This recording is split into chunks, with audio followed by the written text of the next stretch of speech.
Tayo mga idol, check natin yung taas ng bubong. Problema. Chinecheck ko talaga to pag umuwi ako dito, lalo na pag katulad ng mga nakaraan may bagyo. Ito. So, hindi pa naman naka-schedule na pintura, pero hindi pa dapat nagpintura mga idol kasi madalas ang ulan dito. I-check ko lang yung check ko lang yung mga puno. Ito bayabas kasi ano sa bubong, nakakasira ng bubong ito mga idol. Tulad nito, napakabilis. Napakabilis naman kasi lumaki itong mga puno na ito. Kailan lang na tinanim ng anak ko ito. Lampas na sa bubong ito. Sa ngayon, di pa naman di tayo pwedeng magpintura. Mayroon ng pambiling pintura kaso di tayo pwedeng magpintura sa ngayon. Kasi yung madalas maulan dito mga ito. Maya ulan. Ito yung mahirap kasi yung pinaghirapan namin mga idol, may pundar. Pinaghirapan namin mag-asawa kasama ng aming mga anak na may pundar itong aming munting bahay, munting tahanan. Iingatan natin na hindi kakalawangin. Ito may ilan-ilan ng kinakalawang. So sa ngayon, hindi pa pwedeng magpipintura.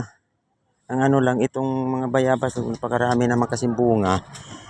Nahihirap natin itong sayang naman din. Ang ginagawa ko tuwing umuwi ako dito mga idol. Sinicheck ko yung bubong. Yan, may pintura na yan. Yung pininturahan ko dyan, yung unang mga kinakalawang. Sinicheck ko talaga inalagaan mga idol. Yung bubong ng bahay namin. Mahirap na yung pinaghirapan namin pamilya na masira lang. So, naka-schedule ito mga sa tag-araw siguro kapag pintura tayo. Katulad kasi nito, napakabilis tumubo itong mga bayabas. Ito bayabas naman, napakarami din bunga. Sayang naman din kung pinutol. Chichik ko baka kaya biglang kakalawangin, nasisira yung bubong mga idol. So ganito, dito sa taas mga kapitbahay namin ganyan, yung malalaking bahay. Pag bumabagyo kasi dito, nung wala pa yung mga bahay na yun, wala pa yung dito sa kabila, napakalakas ng impact ng mga idol yung hangin. Kaya yung ibang mga pako nito, umaangat na.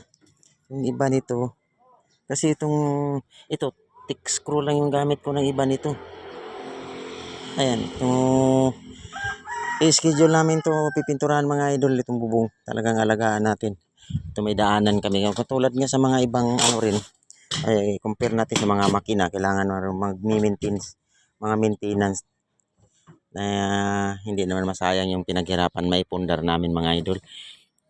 So ito, pag dito tayo sa taas, ito yung mga makikita natin na papaligiran tayo ng mga bukirin.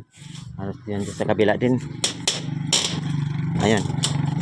Mga palayan.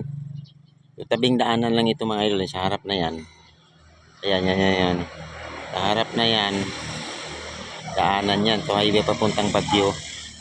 Yan, highway lang yung mga idol yung bahay. Ito matirik-tirik na yung araw. Yun lang muna ibabahagi ko. So yung mga mai-share lang, yung mga maipundar natin mga idol, ingatan natin na wag natin baliwalain. Dito naka-schedule. Katulad nito, hindi pa naman gaanong kinakalawang. Wag natin baliwalain mga idol yung mga kalawang. Magulat na lang tayo, puro tagas ng bubong natin mga idol. Mabuhay.